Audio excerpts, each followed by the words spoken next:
தூய்மையில் வாழச் செய்பவர் அன்னை மரியாள். இந்த உலகம் நமக்கு பல கவர்ச்சிகளை முன்வைக்கின்றது. ஆனால் இதயத்தின் தூய்மை மட்டும் அமைதியை தருகிறது. அன்னை மரியாள் தனது வாழ்க்கையால் சொல்லிக் கொடுப்பது இதுதான். தூய்மை என்பது வெளிப்புற ஒழுக்கம் மட்டுமல்ல, அது இறைவனின் சித்தத்திற்கு முழுமையாக ஆம் என்று சொல்வதிலிருந்து தொடங்கும் உள்ளத்தின் நிலை. நாசரேத் இல்லத்தில் எளிமையாக வாழ்ந்த அவர் சத்தமில்லாத பரிசுத்தத்தின் சாட்சி. அவளின் அமைதி பேசுகிறது, அவளின் பணிவு நம்மை உழுக்குகிறது.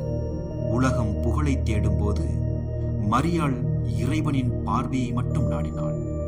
அதனால்தான் அவள் உள்ளம் களங்கமற்ற கண்ணாடியாக இறைவனின் ஒளியை பிரதிபலித்தது. என்று நாமும் கேட்போம், என் எண்ணங்கள் தூய்மையா? என் வார்த்தைகள் காயப்படுத்தாதவையா? என் செயல்கள் இறைவனுக்கு பிரியமானவையா? அன்னை மரியாளின் கைகளை பிடித்து நடந்தால் அவள் நம்மை குற்ற உணர்ச்சியில் அல்ல, மாற்றத்தின் பாதையில் நடத்துவாள். அவள் சொல்வது ஒன்றே, உன் இதயத்தை இறைவனுக்காக சுத்தமாக வைத்துக்கொள், மற்றதை அவர் கவனிப்பார்.